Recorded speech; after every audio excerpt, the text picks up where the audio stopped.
सहनाववतु सहनौ भुनक्तु सह वीर्यं कर्वावहै तेजस्विनां वधीतमस्तु मा विद्विषावहै।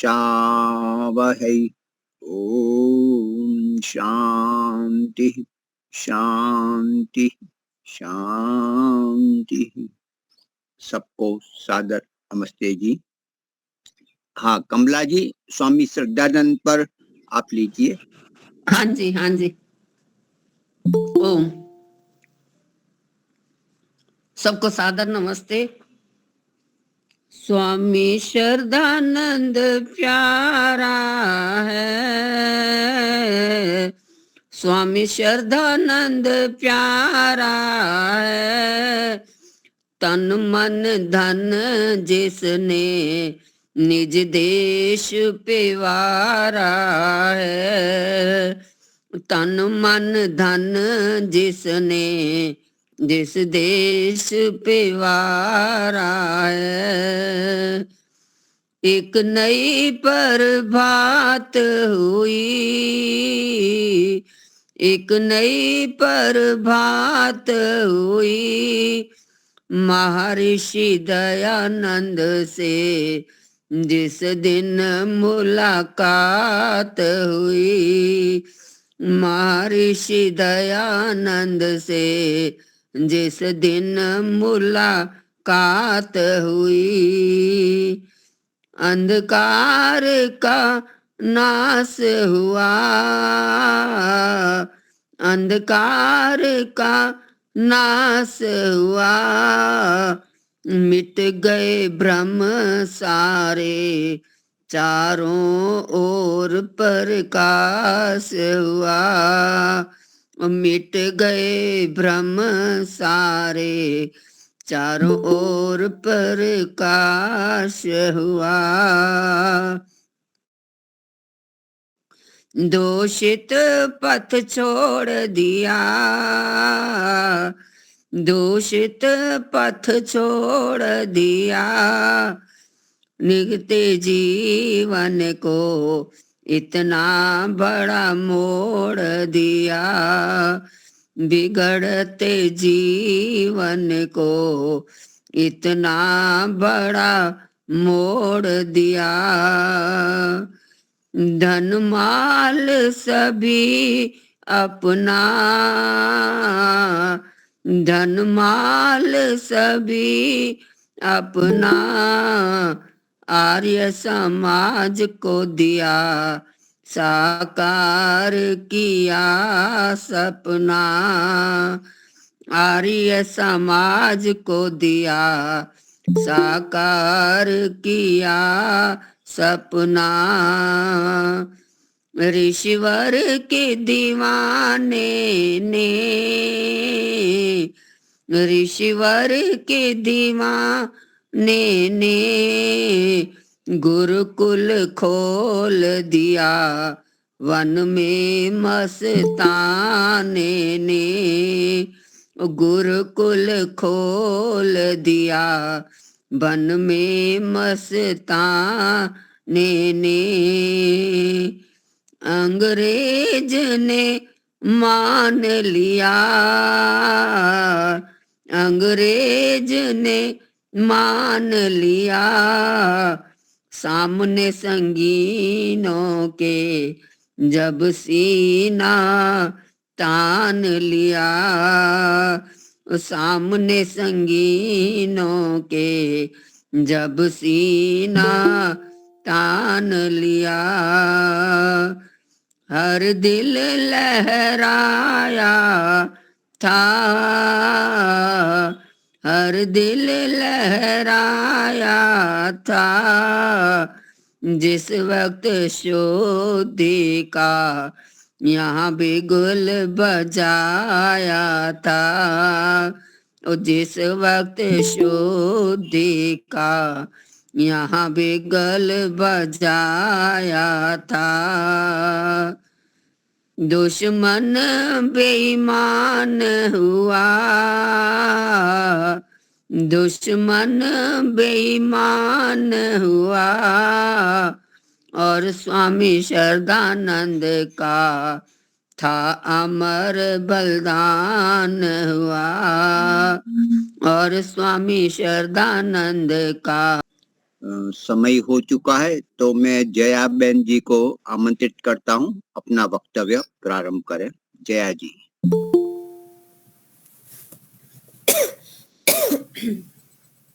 जी धन्यवाद। सभी को सादर नमस्ते जी। मंत्र पाठ करेंगे। ओम विश्वानि देव सवितर्दुरितानि परासुव, यद् भद्रं तन्न आसुव। प्रारंभ करना है, अथवा किसी को कोई प्रश्न हो तो पूछें, क्योंकि अभी कम ही लोग आए हैं। 2-3 मिनट हम वेट कर सकते हैं। महेंद्र भाई। हाँ, कोई प्रश्न हो तो पूछ सकते हैं।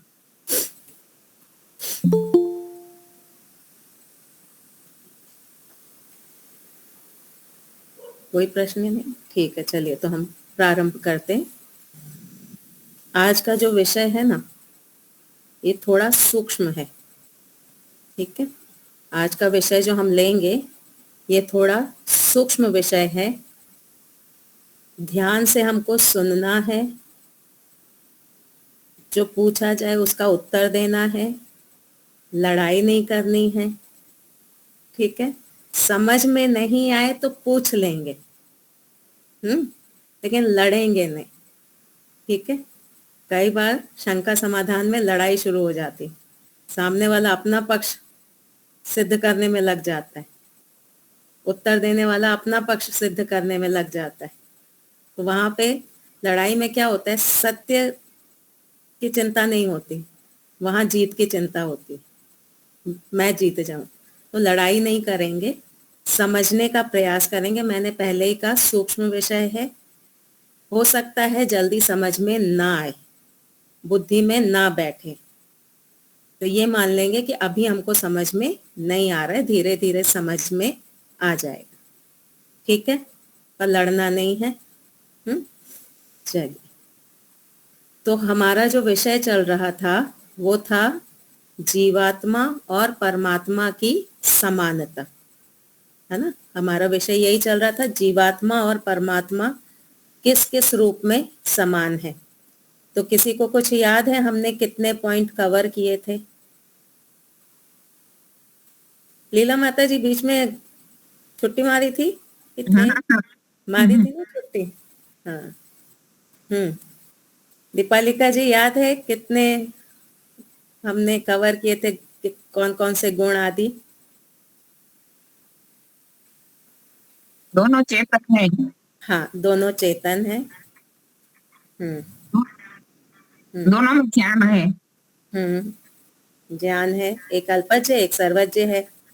दोनों शक्ति, में शक्ति है। हाँ, दोनों की सत्ता है। दोनों में इच्छा गुण है। फिर सुख में क्या अंतर था? जीवात्मा को सुख की अपेक्षा होती है और ईश्वर सुख में रहते हैं, सदा आनंदित रहते हैं। जीवात्मा को सुख की अपेक्षा होती है ना। तो ये हमने कुछ ईश्वर की समानताएं देखी थी। ठीक है, कोई भी दो पदार्थ हम यदि लें, जड़ चेतन लें, चेतन चेतन लें, जड़ जड़ लें, कोई भी दो पदार्थ हम लेंगे तो उनमें समानता भी होगी और विशेषता भी होगी। किसी भी दो पदार्थ के गुण एक जैसे भी होंगे और भिन्न भी होंगे।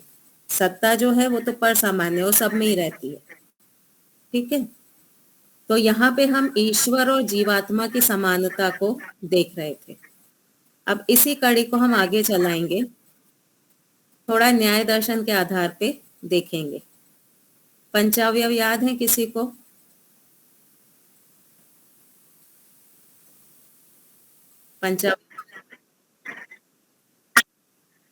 प्रतिज्ञा। प्रति- निगमन आदि होता है। इधर में सागर में हाँ हाँ, साधर्म वैधर्म आदि होते हैं। ठीक है, अब आज हम ईश्वर और जीवात्मा इनकी समानता में ही कुछ और गुण लेंगे न्याय दर्शन के आधार पे। क्या जीवात्मा स्थान घेरता है? क्या जीवात्मा स्थान घेरता है? नहीं नहीं घेरता, है ना। जीवात्मा जो है वो स्थान नहीं घेरता। तो इसको आपने न्याय दर्शन थोड़ा तो पढ़ा है ना, हमने कई सारे पंचावयव बनाए थे, है ना। कहीं लिखा हो तो खोलिए, निकालिए पुस्तक। वही हमारी क्लास चलती है, हमारा सत्यवचन महाराज वाला प्रवचन नहीं चलता।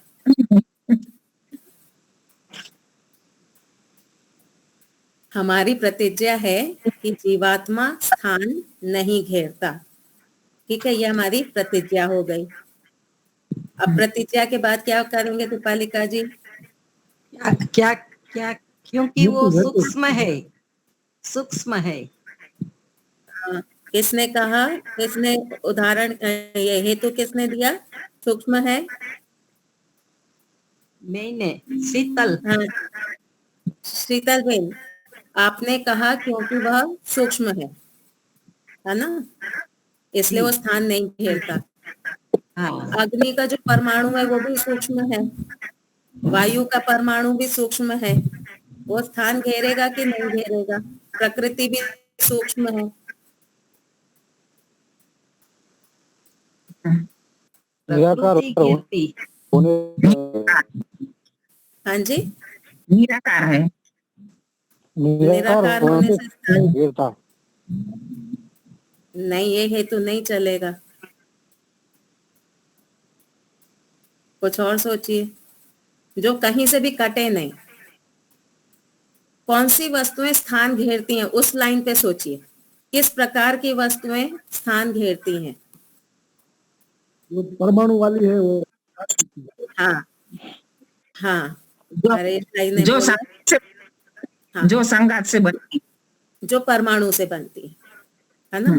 तो अब इस हेतु को उल्टा करके लगाइए। ईश्वर स्थान नहीं घेरता परमाणु रहित होने से, है ना। हेतु क्या बनेगा हमारा?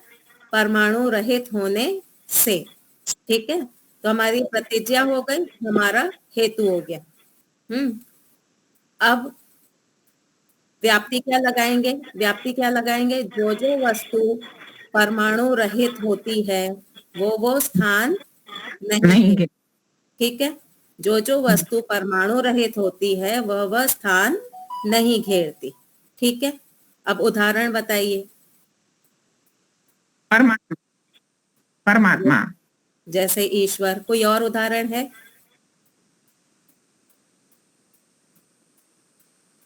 आत्मा आत्मा तो साध्य है, आत्मा को तो हम सिद्ध कर रहे हैं। सोचिए सोचिए, है। हाँ हाँ हाँ, परमात्मा भी सही उदाहरण है, दिशा काल आकाश भी सही उदाहरण है। ये तीन भी परमाणु रहित हैं, ये भी स्थान नहीं नहीं। घेर। ठीक है, तो अब चौथी बात क्या आएगी? पहला हो गया प्रतिज्ञा, जीवात्मा स्थान नहीं घेरता। ठीक है, उसका हेतु हो गया परमाणु रहित होने से। जो जो वस्तु परमाणु रहित होती है वह स्थान नहीं घेरती, जैसे दिशा, या फिर जैसे काल, या फिर जैसे आकाश, अथवा जैसे ईश्वर। ठीक है, कोई एक उदाहरण हम ले लेंगे। ईश्वर की हम आकाश का लेके चलते हैं। आकाश के जैसे ही जीवात्मा परमाणु रहित है। अब फाइनल उपसंहार क्या करेंगे? परमाणु रहित होने से जीवात्मा स्थान नहीं घेरता। ठीक है, आ गया समझ में? इसको कहीं से हम काट सकते हैं। कोई पदार्थ हमको ऐसा दिख रहा है जो परमाणु वाला हो, और स्थान नहीं घेरता हो, ऐसा कोई हमको नहीं मिलता। 6 पदार्थ हैं, प्रकृति, जीवात्मा, परमात्मा, दिशा, काल, प्रकाश। ये 6 पदार्थ हैं जिसमें प्रकृति जो है वो परमाणु वाली है और वो स्थान घेरती है। बाकी 5 कैसे हैं? परमाणु रहित हैं। बाकी के जो 5 द्रव्य हैं वो परमाणु रहित हैं, वो स्थान नहीं घेरते। ठीक है, तो आत्मा जो है वो स्थान घेरने वाला नहीं है। क्यों नहीं है? क्योंकि वो परमाणु रहित है। कुछ लोग मानते हैं कि आत्मा स्थान घेरता है। लीला माता जी म्यूट कर लीजिए ना, वो इको हो रहा है साउंड। कुछ लोग ऐसा मानते हैं कि जीवात्मा जो है वह स्थान घेरता है। ठीक है, और वो प्रमाण क्या देते हैं? अगर आपने ये सत्यार्थ प्रकाश नवा समोल्लास मुक्ति विषय पढ़ा हो तो उसमें एक जगह पर आया, पूर्व पक्ष ने ये कहा कि जितनी नई आत्माएं मुक्ति में जाएंगी उतनी ही नई आत्माएं ईश्वर बना देगा यहाँ पे।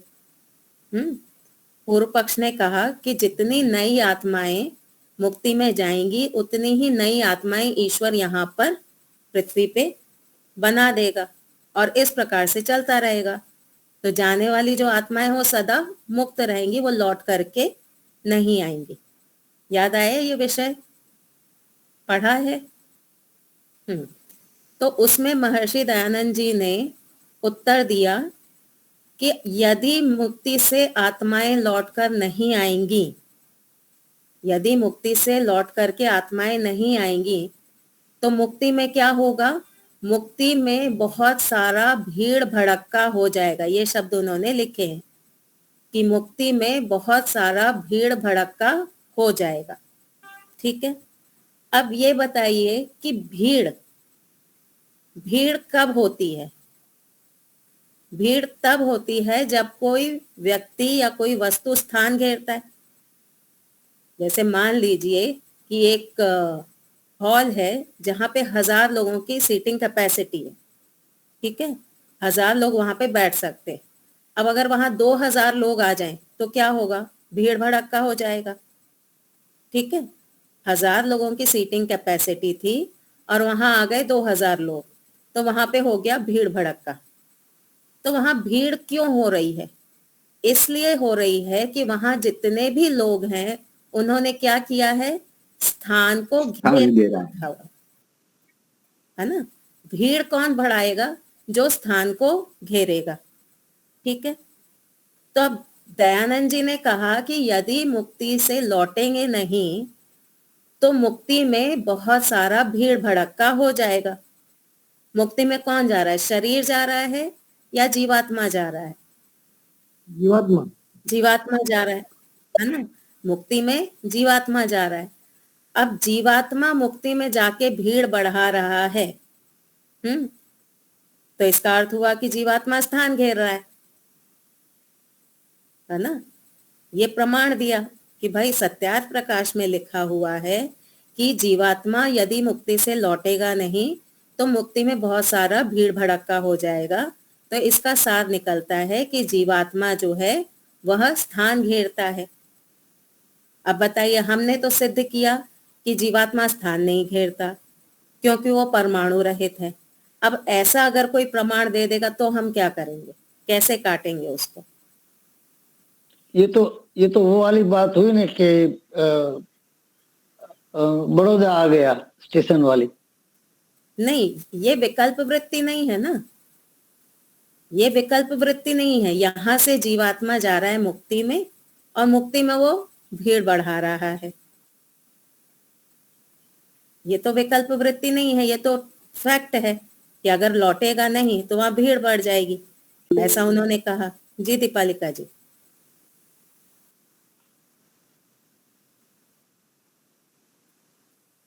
नहीं, वो तो लगाएंगे, वो तो मान लिया, वो तो उन्होंने कहा कि भाई वापस आएगा। लेकिन उन्होंने एक कारण ये दिया कि यदि मुक्ति से वापस नहीं आ रहा है तो मुक्ति में भीड़ बढ़ जाएगी। भीड़ बढ़ने का अर्थ है कि जीवात्मा वहां स्थान घेर रहा है। ये अगर हम इसको इस प्रकार से लें तो हमारा ये पक्ष जो है, हाँ हाँ हाँ, यहाँ पे हमको स्थान की दृष्टि से सोचना है कि यदि जीवात्मा मुक्ति में भीड़ बढ़ा रहा है, इसका अर्थ है कि वह स्थान घेरता है, जबकि हमने पंचावयव से सिद्ध किया कि जीवात्मा तो स्थान नहीं घेरता। तो इसको हम कैसे काटेंगे? थोड़ा सा उपादान कारण आदि पीछे जाइए। यहाँ पे दयानंद जी ने क्या कहा कि यदि यहाँ पे नई नई आत्माएं बनाते जाएंगे और मुक्ति वाली वापस नहीं लौटेंगी तो मुक्ति में भीड़ भड़का होगा। ठीक है, इतने को पकड़ करके रखिए। आत्माएं बनती तो नहीं है। हाँ, वही तो पूर्व पक्ष ने कहा कि नई नई आत्माएं यहाँ पे बनाता रहेगा ईश्वर। आत्माओं का तो कोई शरीर है ही नहीं है। हाँ, वो बात सही है, लेकिन ये पूर्व पक्ष ने कहा, सत्यार प्रकाश में लिखा हुआ है कि मुक्ति में जाएगा जीवात्मा, पूर्व पक्षी का पक्ष है कि मुक्ति में जाएगा, वहीं रह जाएगा और यहाँ पे नई नई आत्माएं ईश्वर बनाता रहेगा। तो दयानंद जी के शब्द हमको पकड़ने, उन्होंने कहा कि यदि मुक्ति से नहीं लौटेगा तो मुक्ति में भीड़ भड़का हो जाएगा। तो इसका अर्थ है कि जीवात्मा मुक्ति में स्थान पे लगेंगे। हाँ लीला माता जी। नहीं है तो किसी दो वस्तु का मेल करके उपादान कारण ईश्वर निमित्त कारण और जीवात्मा जैसे प्रकृति बनाता है, प्रकृति में से सृष्टि बनाता है, इसी प्रकार जीवात्मा को बनाएगा तो ऐसा जीवात्मा तो स्थान घेरेगा। हाँ, बहुत सही बात है, बहुत सही कहा लीला माता जी ने। देखिए, 3 प्रकार के सिद्धांत होते हैं, ध्यान से सुनिएगा। 3 प्रकार के सिद्धांत होते हैं। एक होता है सर्वतंत्र सिद्धांत। कौन सा सिद्धांत है? सर्वतंत्र सिद्धांत। सर्वतंत्र सिद्धांत का मतलब होता है कि वो सभी को एक जैसा मान्य होता है, जो सत्य है। ठीक है, वो सभी शास्त्रों में एक जैसा होता है। हमारी 5 ज्ञानेंद्रियां हैं, 5 कर्मेंद्रियां हैं, ये सबको स्वीकार है।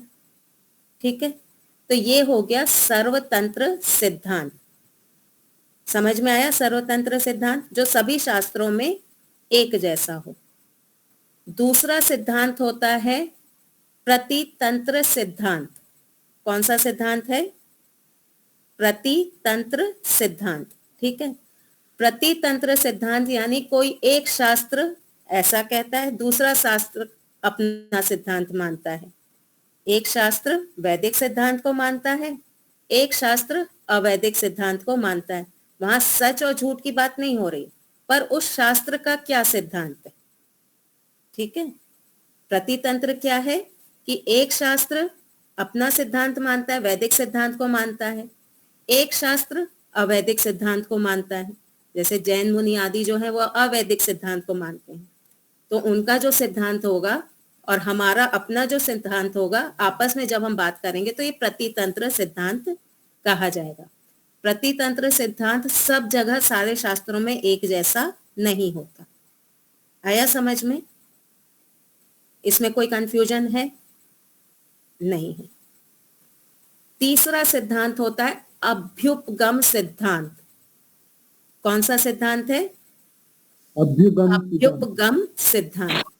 अभ्युपगम सिद्धांत क्या होता है? थोड़ी देर के लिए हम किसी बात को मान लेते हैं। अभ्युपगम सिद्धांत क्या है? थोड़ी देर के लिए हम किसी बात को मान लेते हैं। जैसे मैथ्स में कहते हैं ना सपोज, मैथ्स में कहते हैं ना सपोज, मान लो कि। ठीक है, तो वो होता है अभ्युपगम सिद्धांत। अभ्युपगम सिद्धांत किसी बात को सिद्ध करने के लिए कि ये सिद्धांत सही है नहीं है, उसको सिद्ध करने के लिए थोड़ी देर को मान लिया जाता है। जैसे कि पौराणिक ने कहा कि ईश्वर अवतार लेते हैं। पौराणिकों ने कहा कि ईश्वर अवतार लेते हैं, तो हमने कहा ठीक है, थोड़ी देर को हम मान लेते हैं कि ईश्वर अवतार लेते हैं। हमने थोड़ी देर के लिए सिद्धांत मान लिया कि ईश्वर अवतार लेते हैं। अब ये कहने के बाद कि ठीक है, हम मानते हैं कि ईश्वर अवतार लेते हैं, अब हम इसको सिद्ध करने का प्रयास करेंगे। ये जो हमने माना है ये सही है या नहीं है, कि यदि ईश्वर अवतार लेने लगे या यदि ईश्वर को शरीर की आवश्यकता है, इसका अर्थ हुआ कि ईश्वर सर्वशक्तिमान नहीं है, उनको साधनों की अपेक्षा है। ईश्वर सर्वव्यापक नहीं है, क्योंकि शरीर में वो एक जगह पर आकर के टिक गए, है ना। तो इस प्रकार से फिर हम अपनी बात को रखेंगे और कहेंगे कि ये जो तुम्हारा सिद्धांत है ये गलत है। थोड़ी देर को हमने मान लिया था कि ठीक है, ईश्वर अवतार लेता है, लेकिन आगे उसको हमने पूरा खोल के समझाया और फिर कहा कि तुमने ये जो सिद्धांत रखा था ये गलत है। तो ये जो थोड़ी देर को सिद्धांत माना जाता है इसको कहते हैं अभ्युपगम सिद्धांत। आया समझ में? जो सब शास्त्रों में एक जैसा हो उसको क्या कहेंगे? सर्वतंत्र सिद्धांत। सर्वतंत्र सिद्धांत। जो एक एक शास्त्र का हो उसको क्या कहेंगे? प्रतितंत्र सिद्धांत। और जो थोड़ी देर को मान लिया जाए उसको क्या कहेंगे? अभ्युपगम सिद्धांत। ठीक है, अब हम आ जाते हैं अपने विषय पे। वहां पर सत्यार प्रकाश की जो हम बात कर रहे थे, वहां पर पूर्व पक्षी ने कहा कि ईश्वर जो है वो नए नए जीव को उत्पन्न करता रहेगा, नई नई जीवात्माएं उत्पन्न करता रहेगा। तो दयानंद जी ने जो कहा ना कि यदि नई नई जीवात्माएं उत्पन्न करेगा और मुक्ति से नहीं लौटेंगी जीवात्माएं, तो मुक्ति में भीड़ भड़का हो जाएगा। ठीक है, तो यहाँ पे उन्होंने अभ्युपगम सिद्धांत का प्रयोग किया है। किस सिद्धांत का प्रयोग किया है? अभ्युपगम सिद्धांत का प्रयोग किया है। थोड़ी देर को मान लिया। कैसे ये अभ्युपगम सिद्धांत है? यदि नई नई जीवात्माएं उत्पन्न की जा रही हैं, यदि नई नई जीवात्माएं उत्पन्न की जा रही हैं, तो उत्पन्न करने के लिए कोई मटेरियल चाहिए। उत्पन्न करने के लिए तो कोई मटेरियल चाहिए ना। अब जो वस्तु उत्पन्न होगी वो प्रकृति से ही उत्पन्न होगी। जो पीछे कारण होगा वो स्थान घेरने वाला है, तो उससे जो आत्माएं बनी वो कैसी होंगी? स्थान घेरने वाली होंगी या बिना स्थान घेरने वाली होंगी? स्थान घेरने वाली होंगी, है ना।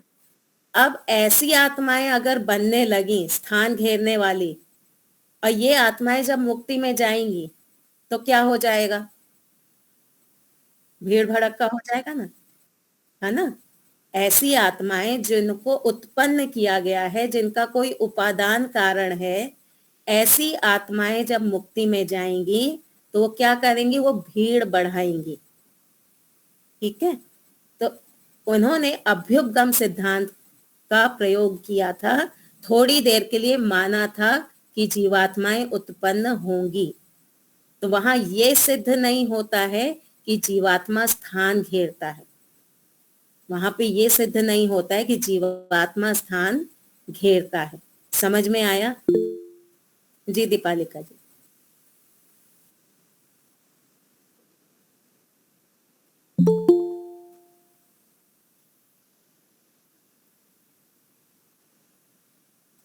नहीं, पूर्व पक्षी क्या कह रहा था कि मुक्ति में जाने के बाद वो हमेशा मुक्ति में ही बनी रहेंगी, वहां जाके नष्ट होंगी, ऐसा नहीं कह रहा। अगर आप वो प्रसंग देखे ना तो पूर्व पक्षी ये कह रहा है कि इतनी मेहनत करके मुक्ति में गई जीवात्मा, उसको वापस क्यों लेके आ रहे हो? उसको वहीं छोड़ दो ना, वो सदा मुक्ति में बना रहे, और यहाँ पे नई नई जीवात्माएं ईश्वर बनाता रहे। उसका ये पक्ष था। समझ में आया कि वहां पे वो सदा बनी रहेंगी, नष्ट होने की बात उसने नहीं कही। उसने ये कहा कि जीवात्मा इतनी मेहनत करके मुक्ति को प्राप्त करता है तो क्यों उसको वापस लेके आओ, उसको वहीं पे रहने दो और यहाँ पे नई जीवात्माएं बना दो। तो यदि नई जीवात्माएं बनेंगी तो वो स्थान घेरने वाली होंगी, उनका कोई उपादान कारण होगा, ऐसी जीवात्माएं फिर स्थान घेरने लगेंगी मुक्ति में। तो ऐसी कोई नई जीवात्मा तो बनती नहीं है, जीवात्मा का कोई उपादान कारण तो है नहीं, है ना, वो तो सदा से है, नित्य है जीवात्मा। तो नई जीवात्माएं नहीं बन रही हैं। तो ये जो प्रमाण दिया कि वहां पे भीड़ भड़क्का हो जाएगा, ये केवल एक अभ्युपगम सिद्धांत है, ये वैसा प्रमाण नहीं है। तो जीवात्मा जो है वो कभी भी स्थान नहीं घेरता। ठीक है जी शशांक जी। शशांक जी गलती से हो गया होगा। हो सकता है। तो यहाँ तक स्पष्ट हो गया? शोभा जी समझ में आया? हाँ जी आ गया। शशांक जी आपकी आवाज नहीं आ रही, आपका माइक दूर है, नहीं आ रही आपकी आवाज। अभी आ रही है? हाँ जी हाँ जी। अभी जो 16 पदार्थों में से छठे पदार्थ सिद्धांत की बात चल रही थी, उसमें एक तीसरा और भी सिद्धांत है, अधिकरण सिद्धांत। हाँ, एक बात से दूसरी अधिकरण बात सिद्धांत में वहां पर लिखा है कि अधिकाधिक जो बातें स्वीकार की जाती है उनको लेकर हम अपने पक्ष को रख सकते हैं। नहीं, तो अधिकरण सिद्धांत क्या है? अधिकरण सिद्धांत यानी एक बात से दूसरी बात का सिद्ध होना। जैसे कि जहां जहां पे रूप है वहां वहां स्पर्श होगा, जहां जहां रूप है वहां वहां स्पर्श होगा। ठीक है, ये है अधिकरण सिद्धांत। आया समझ में? इस सिद्धांत को कोई काट नहीं सकता ना। जो जो वस्तु हमको आंख से दिखाई दे रही है हम उसको टच करके उसका स्पर्श भी फील कर सकते, पर इसका उल्टा नहीं होता। जहां जहां स्पर्श हो वहां वहां रूप होना आवश्यक नहीं है। जहां जहां रूप होगा वहां वहां स्पर्श होगा, लेकिन जहां जहां स्पर्श है वहां वहां रूप हो ऐसा नहीं है, नहीं होगा। हाँ ठीक है शशांक जी। धन्यवाद। हाँ चलिए, तो यहाँ तक स्पष्ट हो गया। तो अब हम इसको जोड़ते हैं कि ना जीवात्मा स्थान घेर रहा है परमाणु रहित होने से, और वैसे ही ईश्वर भी परमाणु रहित है, तो ईश्वर भी स्थान नहीं घेरते। ठीक है, ये भी एक समानता हमारे सामने आई कि जीवात्मा और परमात्मा दोनों ही स्थान नहीं घेरते। यहाँ तक एकदम स्पष्ट है। अब नया एक पक्ष रखते हैं। क्या दो जीवात्माएं आपस में टकराती हैं? नहीं टकराती। दो जीवात्माएं आपस में नहीं टकराती। ठीक है, तो हमारा पक्ष क्या बना, हमारी प्रतिज्ञा क्या बनी? दो आत्माएं आपस में टकराती नहीं है। हेतु क्या बनेगा, कारण क्या बनेगा, क्यों नहीं टकराती? परमाणु अभौतिक है, स्थान नहीं घेरती इसलिए। कारण प्रकृति से रहित होने का, निराकार होने के कारण। वापस उसी हेतु पे आ जाएंगे, परमाणु रहित होने के कारण। दो कारें आपस में टकराती हैं, है ना, दो कारें आपस में टकराती हैं, दो ट्रेन के डिब्बे आपस में टकराते हैं, दो शरीर आपस में टकराते हैं। क्यों टकराते हैं? क्योंकि ये परमाणु वाले हैं, है ना, ये परमाणु वाले हैं। तो दो आत्माएं आपस में नहीं टकराती, क्यों? परमाणु रहित होने से। ठीक है, हमारी प्रतिज्ञा क्या थी? दो आत्माएं आपस में नहीं टकराती, हेतु परमाणु रहित होने से। उदाहरण, व्याप्ति क्या बनेगी? जो जो वस्तु परमाणु रहित होती है वह आपस में टकराती नहीं है। व्याप्ति को थोड़ा उल्टा कर दे। हाँ, साधर्म्य वैधर्म्य। पहले जो मैंने व्याप्ति दी वो साधर्म्य थी। जो जो वस्तु परमाणु रहित होती है वह आपस में टकराती नहीं। दूसरा कर देंगे, जो वस्तु परमाणु वाली होती है वह आपस में टकराती है। ठीक है, जब हम कहेंगे कि जो वस्तु परमाणु वाली होती है वह आपस में टकराती है, तो उदाहरण कौन सा देंगे हम? परमाणु वाला देंगे। जैसे दो कार, जैसे दो कार, कार परमाणु वाली होने से आपस में टकराती है, जीवात्मा वैसा नहीं है। कार परमाणु वाली होने से आपस में टकराती है, जीवात्मा वैसा नहीं है। जीवात्मा परमाणु रहित होने से आपस में नहीं टकराएगा। ठीक है, अगर हम इसको साधर्म्य से करें तो किसका उदाहरण लेंगे? दिशा, काल, आकाश, परमात्मा, किसी का भी हम उदाहरण ले सकते हैं। ठीक है, जो वस्तु परमाणु रहित होती हैं वह आपस में टकराती नहीं है। जैसे आकाश, आकाश परमाणु रहित होने से टकराता नहीं है, वैसे ही जीवात्मा परमाणु रहित होने से आपस में नहीं टकराती। स्पष्ट हो गया? कोई शंका है इसमें? जी शशांक, रजनीश कपूर जी। हाँ नमस्ते जी। ये नमस्ते। आकाश तो खाली स्थान को बोलते हैं ना, तो हाँ, वो इसमें तो परमाणु रहित है ना। अच्छा अच्छा हम अच्छा ठीक। हम आकाश में व्यवहार क्यों कर पा रहे हैं? आप खाली सड़क पे क्यों कार चला पा रहे हैं? क्योंकि आकाश आपको रोक नहीं रहा है ना। ठीक है, आकाश बिल्कुल। परमाणु रहित है, वो हमको रोकता नहीं है। जब बीच में कोई, एक वैशेषिक में एक उदाहरण दिया है कि जब हम बॉल फेंकते हैं तो दीवार अगर सामने नहीं आएगी तो वो बॉल चलती जाएगी। क्यों? क्योंकि आकाश उसको रोकता नहीं है। लेकिन अगर बीच में दीवार आ गई तो वो दीवार उस बॉल को रोक लेगी।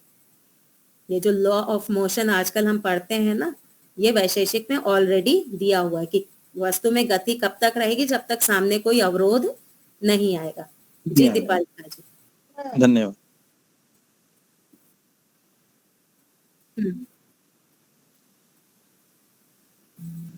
हम वैशेषिक का नित्य वाले।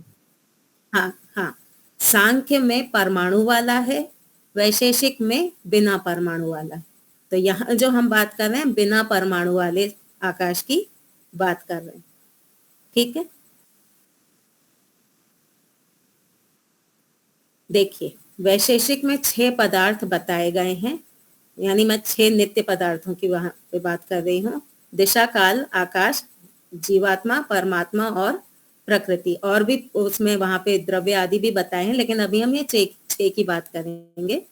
तो उसमें कहा गया कि दिशा, काल और आकाश ये द्रव्य हैं।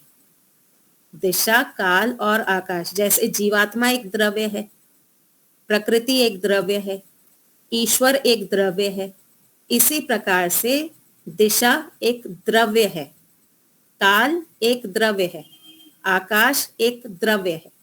तो पूछे ये द्रव्य क्यों है? इनको हम ऐसे पकड़ तो सकते नहीं है। जीवात्मा हमको चलता फिरता, जैसे शरीर के साथ चलता फिरता हमको महसूस तो होता है ना। सामने से कोई व्यक्ति आ रहा है तो हमको पता है ना कि उसके अंदर आत्मा है, वो भी हमारे पास आ रही है ना। ईश्वर भी हमको समझ में आता है कि भाई इतनी सारी क्रियाएं हो रही हैं तो कोई तो करता होगा ही।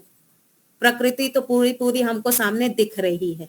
तो ऐसे दिशा, काल और आकाश तो हमको ऐसे दिखते नहीं है, तो फिर आपने कैसे कहा कि ये द्रव्य हैं?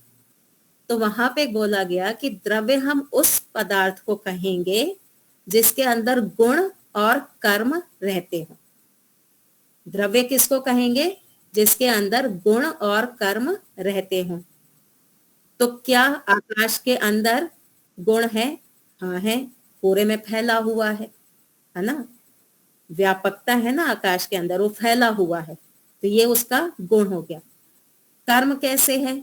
यदि आकाश ना हो तो क्या कर्म कर सकते हैं? नहीं कर सकते। आपको चलने फिरने के लिए आकाश की आवश्यकता है ना, तो आकाश वहां पे हमें कर्म करने में निमित्त कारण बनता है, यानी उसमें हम रह करके कर्म कर सकते। तो इस प्रकार से सिद्ध किया कि दिशा, काल, आकाश ये भी द्रव्य हैं। ठीक है, तो हमने ये देखा।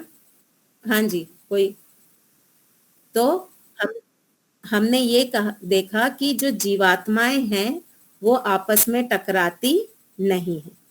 तो इसी प्रकार से ईश्वर भी परमाणु रहित होने से ईश्वर के साथ भी हम टकरा नहीं सकते। ठीक है, ये दो बातें सिद्ध हो गई। चलिए, अब जो मैं पॉइंट उठाऊंगी, अब ध्यान से सुनना।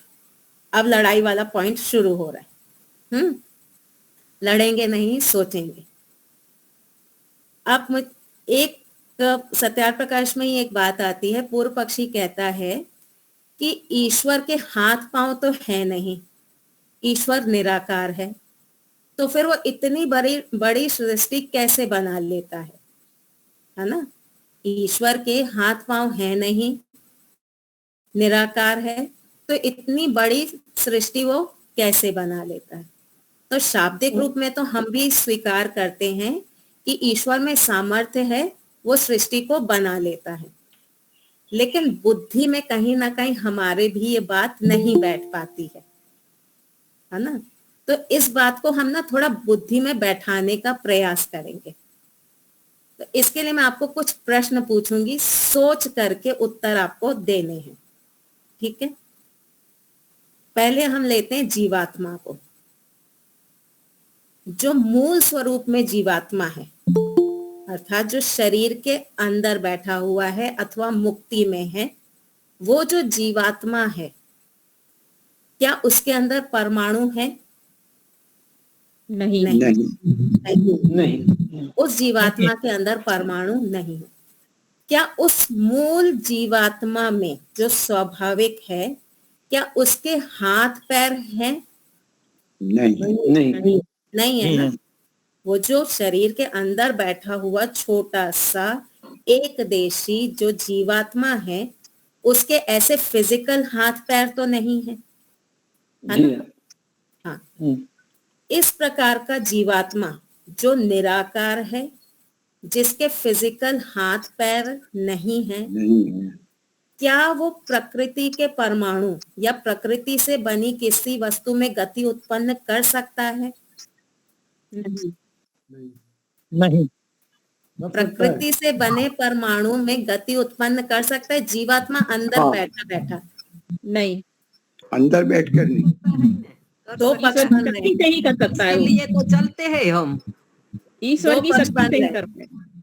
एक देशी कुछ है। लोग कह रहे हैं, कुछ लोग कह रहे हैं कि नहीं कर सकता, अंदर बैठा बैठा वो प्रकृति से बनी वस्तु में गति उत्पन्न नहीं कर सकता है। कुछ लोग ये कह रहे हैं, कुछ लोग कह रहे हैं कि कर सकता है। कर सकता है। तो जो लोग कह रहे हैं कि कर सकता है, बिना हाथ पांव के अंदर बैठा बैठा वो प्रकृति से बने पदार्थ में गति उत्पन्न कर सकता है, जो लोग ऐसा कह रहे हैं वो कोई एक उदाहरण देके बताएं। जैसे हम कोई इच्छा करते हैं कि हाथ उठाने की, जीवात्मा जब इच्छा करता है कि अपना हाथ उठाना है, तो हाथ उठता है ना। हाथ उठाने के लिए हाथ दूसरा नहीं चाहिए। सुनिए माता जी, परंतु ईश्वर की जब तक हमें शक्ति नहीं देगा, ऊर्जा प्राणों की शक्ति नहीं देगा, तो आत्मा उसके बिना कैसे कार्य करेगी? आत्मा तो कार्य कर रही है ना। अभी जो आप अंदर बैठी हुई हैं, जीवात्मा जो अंदर बैठा हुआ है, क्या वो कार्य नहीं कर रहा? वो बिना हम ईश्वर सोच की रहे शक्ति के हैं, कैसे करेगा? निर्णय ले रहा है। सुनिए सुनिए, माता जी ने जो कहा ना, लीला माता जी ने, उस पे हम आते हैं। जी प्रहलाद भाई, प्रहलाद ठाकर जी। ओम, ऐसा है कि वैसे- जो भी चीज हम बनाते हैं प्रकृति से, एक तो ईश्वर बनाते हैं और एक जीवात्मा बनाता है। तो जो जीवात्मा बनाता है उसमें तो हलचल पैदा कर सकता है। सुनिए, ये लीला माता जी वाली ही बात है। देखिए, हम जब मान लीजिए हम रोटी बना रहे हैं, ठीक है, हम जब रोटी बना रहे हैं तो वो जीवात्मा डायरेक्ट रोटी बना रहा है अथवा वो इन हाथों का प्रयोग करके रोटी बना रहा है?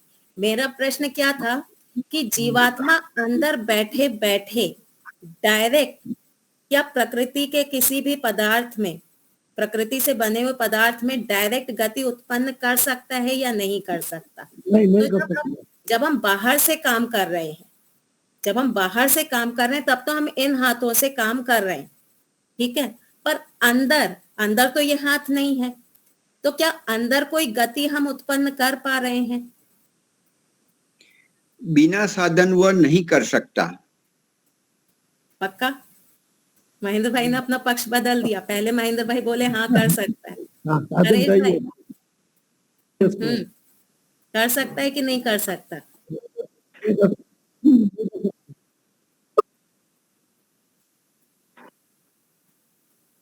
तो जीवात्मा में शक्ति नहीं है? जीवात्मा में शक्ति है ईश्वर की शक्ति है, जीवात्मा की खुद की स्वयं की शक्ति कुछ नहीं है। जीवात्मा की स्वयं की शक्ति भी है, अल्प शक्ति है पर है।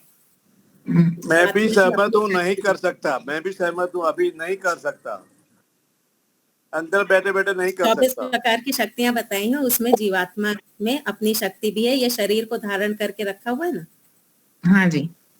और मुक्ति में भी ऐसे जीवात्मा एक स्थान से दूसरे स्थान पर जा सकता है ना। मुक्ति में वो शक्ति को एनहेंस कर देता है ईश्वर, यानी उसका अपनी शक्ति भी है प्लस ईश्वर अपनी दे देता है, तो जीवात्मा के अंदर अपनी शक्ति भी है। चलिए रजनी जी, आपका कोई पक्ष है? रजनीश कपूर जी ने हाथ खड़ा किया है, शशांक जी ने हाथ खड़ा किया है। नहीं, मेरा गलती से उठा है।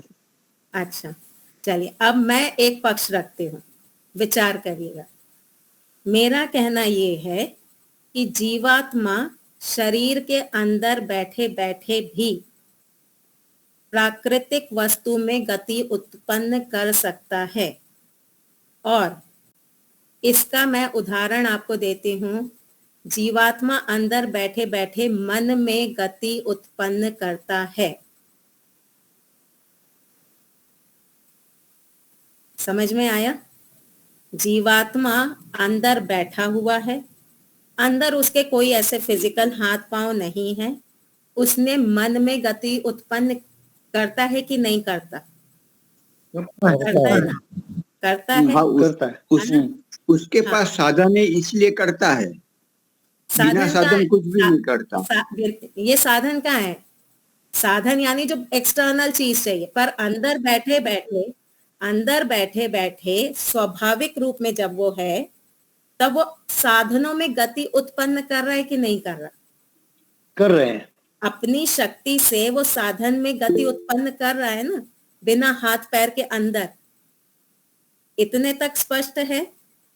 मन में कर रहा है।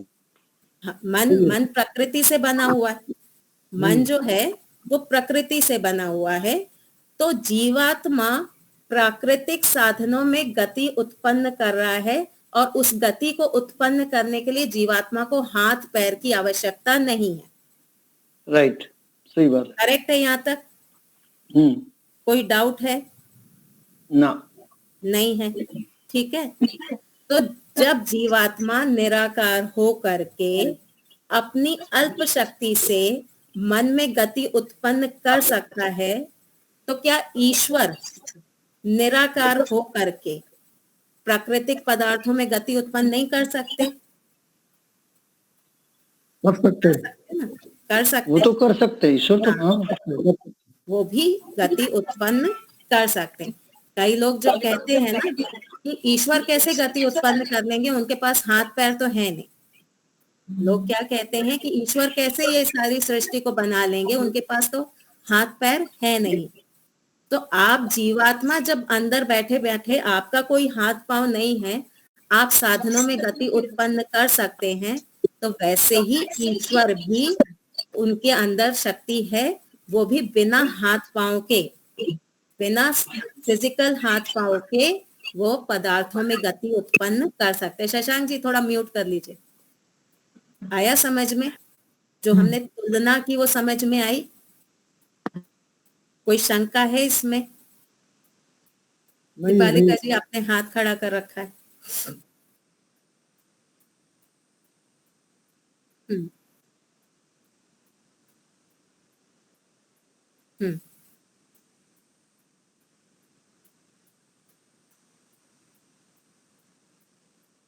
हम्म हम्म हम्म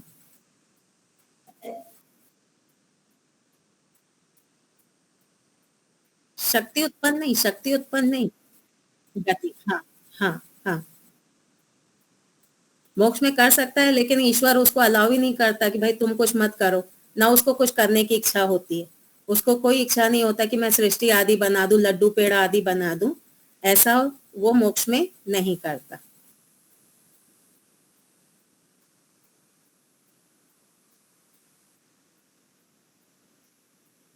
हाँ, तुम वो शक्ति को बढ़ा देते हैं कि तुम जाओ और सारी चीजें देखो, एंजॉय करो।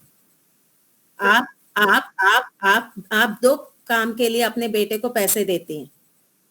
पहले एक काम ये हो सकता है कि जाओ, ये पैसे लो, जाकर के पिक्चर देखो और एंजॉय करो, ठीक है। एक काम ये, आपने उसकी शक्ति बढ़ाई ना पैसे दे करके। आपने अपनी बेटी को पैसा दिया, 100 रुपया दिया, जाओ जाकर के पिक्चर देखो। यहाँ पे आपने ये नहीं कहा कि जा करके वो काम धंधा करो, कोई नया बिजनेस करो। दूसरा, आपने अपनी बेटी को 1 लाख रुपया दिया कि जाओ इसको जाके इन्वेस्ट करो, कोई नया काम धंधा करो, कोई नया बिजनेस खड़ा करो, ठीक है। दोनों बातों में अंतर समझ में आया। आपने अपनी बेटी की शक्ति बढ़ाई, पैसों के माध्यम से आपने अपनी बेटी की शक्ति बढ़ाई। पहले केस में आपने कहा कि जाओ जाकर के एंजॉय करो, ठीक है। दूसरे केस में आपने कहा कि जाओ जाकर के कोई नया प्रोडक्शन करो, है ना। तो आपने ही शक्ति दी उसको, लेकिन पर्पस दोनों में डिफरेंट था।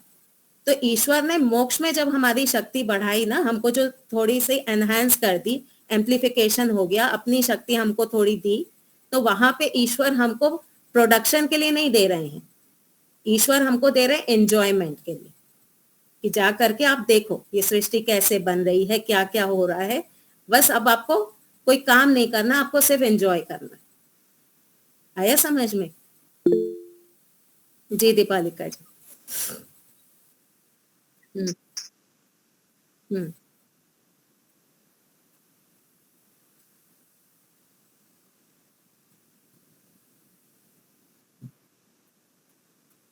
हम्म हम्म हम्म हम्म हम्म, 2 तरीके हो गए। हाँ। हम्म हम्म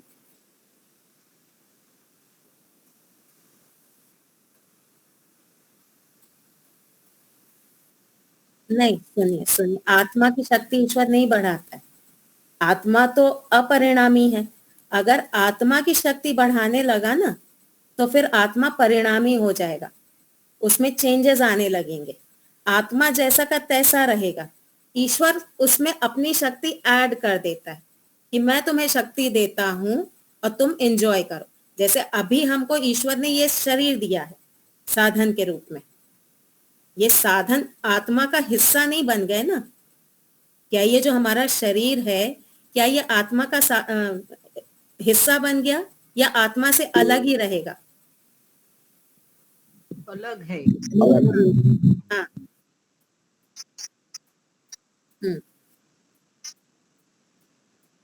नहीं, सुनिए, एक मोटा सा उदाहरण लेंगे। आत्मा में देखने की शक्ति है, ठीक है। आत्मा में स्वाभाविक देखने की शक्ति है, पर वो शक्ति बहुत कम है। ओके, वो शक्ति बहुत कम है।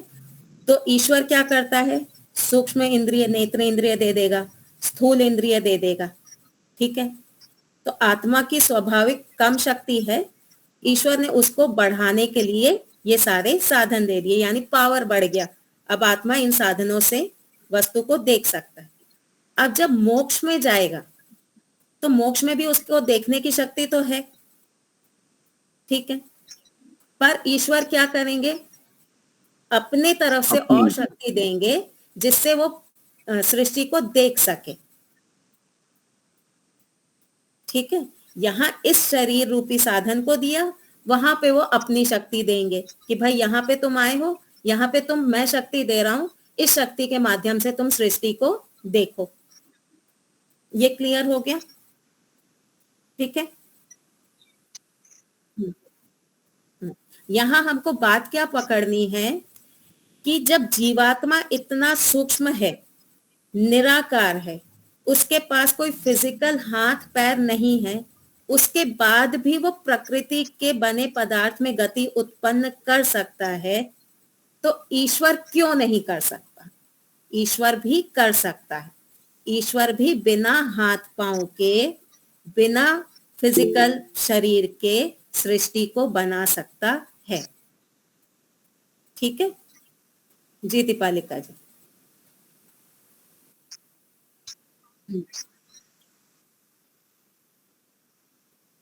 हम्म हम्म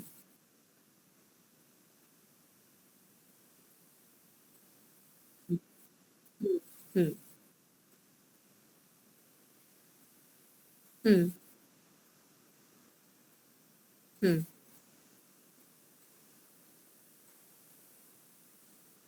हम्म हम्म हम्म हम्म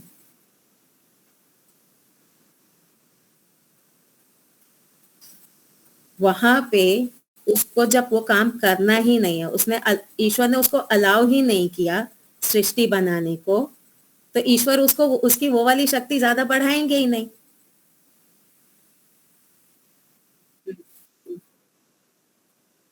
वहां पे उसको कर्म करना ही नहीं, वो तो भोग का काल है ना, मोक्ष क्या काल है।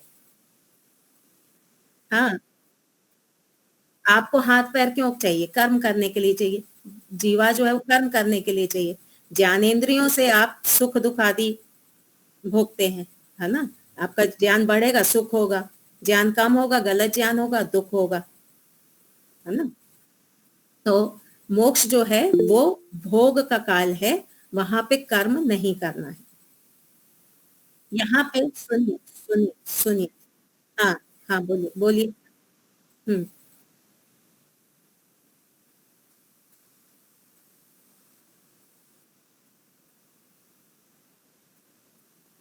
हाँ वहां पे पदार्थों को देखने जानने आदि के लिए जो शक्ति चाहिए ईश्वर वो बढ़ा देंगे। ठीक है, ईश्वर जानते हैं ना भाई इसको कितना चाहिए।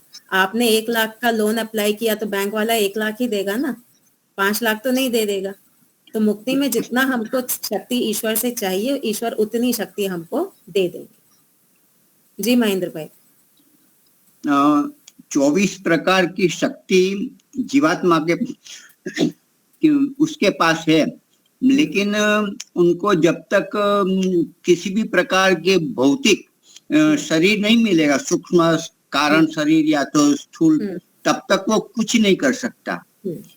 मोक्ष में तो वो ईश्वर की शक्ति से करेगा और यहाँ प्रकृति की उससे करेगा। वो मन को नहीं हिला सकता, कुछ नहीं कर सकता। मन को नहीं हिला सकता मतलब जब तक उनको मस्तिष्क नहीं मिलेगा, कोई साधन नहीं मिलेगा, तब विचार भी नहीं कर सकता। मैंने शुरू में ही कहा था ये बहुत सूक्ष्म विषय है, जल्दी दिमाग में बैठने वाला नहीं है। ये हमको चिंतन करना पड़ेगा इस पर कि हम जीवात्मा बहुत सूक्ष्म हैं, बहुत निराकार हैं। अंदर स्वाभाविक रूप से हमारा कोई फिजिकल हाथ पैर नहीं है, उसके बाद भी हम मन आदि में गति उत्पन्न कर सकते हैं। तो उसी प्रकार से ईश्वर को भी फिजिकल हाथ पैर की आवश्यकता नहीं है इस सृष्टि को बनाने के लिए। किसी भी कार्य को करने के लिए, सुनिए, किसी भी कार्य को करने के लिए शक्ति की आवश्यकता होती है। किसी भी कार्य को करने के लिए शक्ति की आवश्यकता होती है, एनर्जी होती है जो काम करती है। तो वो एनर्जी हम जीवात्मा में भी है, कम है, और ईश्वर में भी है। जब मृत्यु होती है, शरीर से बाहर निकल जाते हैं, तब हम होते हैं, हमारी शक्ति 24 प्रकार की होती है, किंतु हमारे पास कोई भी शरीर नहीं होता है, तो हम कोई अनुभूति भी नहीं कर सकते। वो बात मैं आपकी मानती हूँ, लेकिन यहाँ जो पॉइंट मैंने रखा है कि जीवात्मा मन आदि में गति उत्पन्न कर सकता है, इतने पॉइंट पे तो अग्री कर रहे हैं, है ना। इतने में तो हमारा कोई कॉन्फ्लिक्ट नहीं है। ठीक है ना। तो पॉइंट बस हमको यही प्रूव करना है कि जीवात्मा मन आदि में गति उत्पन्न कर सकता है, वैसे ही ईश्वर भी प्रकृति के परमाणुओं में गति उत्पन्न कर सकते हैं। ठीक है। बहन, एक जगह पे शायद स्वामी जगदीश्वरानंद जी ने या तो स्वामी दयानंद जी की, मैंने कहीं पर पढ़ा है कि उनकी विशिष्ट शक्ति से ये करते हैं। ईश्वर जो है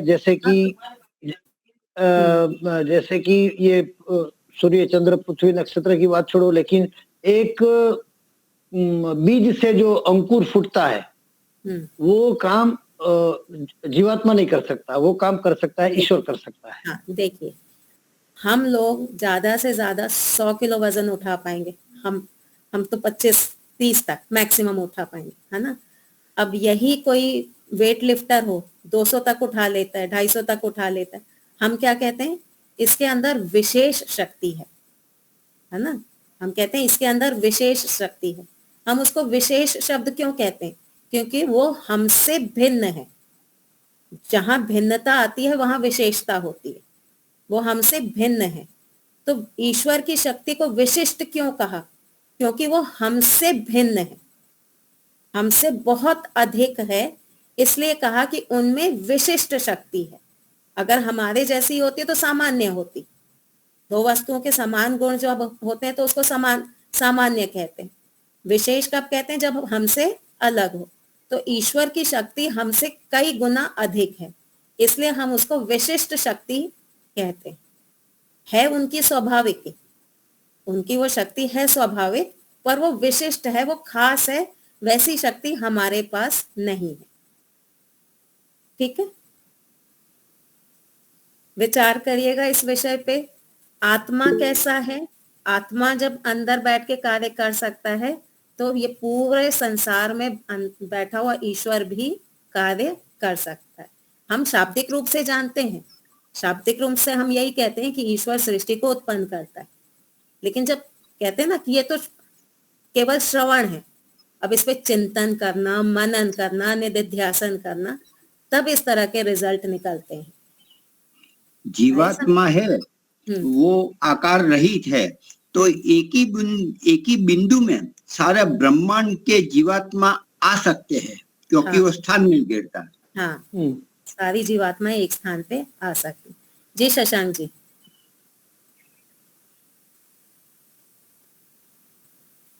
लेकिन इस बात से प्रूव हो गया आज। हाँ प्रहलाद भाई, मैं ये कहना चाहता हूँ बहन कि आज आपने ये प्रूव कर दिया कि ईश्वर पृथ्वी, सूर्य, चंद्र, ग्रह, नक्षत्र कैसे बनाता है। हाँ, बिना हाथ पैर के। हाँ, बस मेरे को यही प्रूव करना था। ये हो गया, ये हमारे दिमाग में हो गया। हाँ, एकदम क्लियर हो गया कि वो आज तक नहीं था कि मानते थे, सब कहते थे, लेकिन आज हो गया कि ईश्वर बिना हाथ पैर के, जैसे हमारे पास भी हाथ पैर नहीं है फिर भी हम प्रकृति वाला मन को हलचल कर सकते हैं अंदर, तो ईश्वर तो ये उनके पास तो विशिष्ट सब कुछ है। आज मैं वो तो कर ही सकता है। आज मैं पास हो गई। कैसे पास हो गई मैं बताती हूँ। स्वामी विवेकानंद जी के शब्दों में बताती हूँ। मैं एक, ठीक है, मैं एक दूसरे एक व्यक्ति में यदि परिवर्तन ले आऊं तो 1 आउट ऑफ 1 कितना परसेंट हुआ? 100%। 100% तो मुझे आ गए 100% मार्क्स। ठीक है, नमस्ते दीदी। नमस्ते। तो आज तो समझो कमाल कर दिया कहना चाहता हूँ, मजा आ गई। जी सेंधा जी। हाँ जी। जो आत्मा मोक्ष में है वही स्थान नहीं घेरती है इन्हें? नहीं, सारी आत्माएं एक जैसी रहेंगी। देखिए, अगर हम ऐसा कहें कि शरीर में रहने वाली आत्मा स्थान घेरेगी और मोक्ष में जाने वाली आत्मा स्थान नहीं घेरेगी, तो यहाँ आत्मा में परिवर्तन आ रहा है ना सेंधा जी? तो आत्मा में परिवर्तन आ रहा है। क्या आत्मा परिवर्तनशील है या अपरिवर्तनशील है? अपरिवर्तनशील है। नहीं, आपने तो कुर्सी पर बैठे हो तो कुर्सी का स्थान घेरा नहीं आपने। आत्मा ने घेरा कि शरीर ने घेरा? नहीं, अंदर आत्मा था तो तब घेरा नहीं, केवल प्रकृति तो घेर नहीं सकती नहीं। आपके अंदर आत्मा है तब। सेंधा जी सुनिए, आपने कहा कि शरीर, आत्मा अंदर था, शरीर कुर्सी पे बैठा तब स्थान घेरा, तो आपके हिसाब से आत्मा अंदर होगी तो ही स्थान घेरेगा। अब डेड बॉडी का क्या करें? आत्मा तो निकल गई, फिर भी डेड बॉडी इतना स्थान घेरती, पूरा लंबा चौड़ा स्ट्रेचर बनाना पड़ता है उसको ले जाने के लिए। तो आत्मा स्थान घेर रही है कि शरीर स्थान घेर रहा है? शरीर शरीर शरीर गिर रहा है। हाँ, तो आत्मा शरीर के अंदर हो या मुक्ति में हो, वो स्थान नहीं घेरेगा। ठीक है जी शशांक जी? हाँ, शशांक जी का माइक का कुछ प्रॉब्लम है, नहीं आ रही आवाज आपकी शशांक जी। रजनीश जी आप? कोई भी चेतन पदार्थ, मैं ये कह कि इसका मतलब इसका मॉरल ऑफ द स्टोरी यही आया कि भाई ईश्वर की विशेष कृपा से ही हमें जो है उसकी आत्मा को शक्ति मिलती है। ये सारी चीजें जो हैं मतलब जितनी है उससे अधिक जो है वो ईश्वर की कृपा है हम पर, है हमारे ऊपर जो है। और हमारे कर्मों का परिणाम है कि जैसे हम कर्म करते हैं उस हिसाब से ईश्वर हमें वो शक्ति प्रदान करता है। जी, साधनों के रूप में हमारी शक्ति को एनहेंस कर देता है, उसे बढ़ा देता है। ठीक है जी जी, बहुत बहुत धन्यवाद जी। ये आज वाली इस कक्षा की महेंद्र जी रिकॉर्डिंग मिल जाएगी ना? अच्छा धन्यवाद जी, ये ग्रुप में डाल दीजिएगा। बहुत अच्छा, दोबारा सुनने वाला है ये। जी हाँ, अब मुझे लगभग 3 हफ्ते छुट्टी लेनी है। कारण ये कि हमारे स्कूल में है परीक्षा, तो हम थोड़ा लेट छूटेंगे, नहीं ले पाऊंगी, उसके आगे लूंगी, है ना? ठीक है, चलिए तो यहाँ पे विराम देते हैं। शंकाएं हो तो लिख करके रखिएगा, फिर जब हम मिलेंगे तो हम चर्चा करेंगे। ठीक है शशांक जी, लिख करके रखिएगा, आज आपका माइक आपका साथ नहीं दे रहा। चलिए शांति पाठ करते हैं। बहुत ही अच्छी तरह से आपने समझाया, बहुत ही सरल तरीके। द्यौ शान्तिरन्तरिक्षं शान्तिः पृथिवी शान्तिरापः शान्तिरो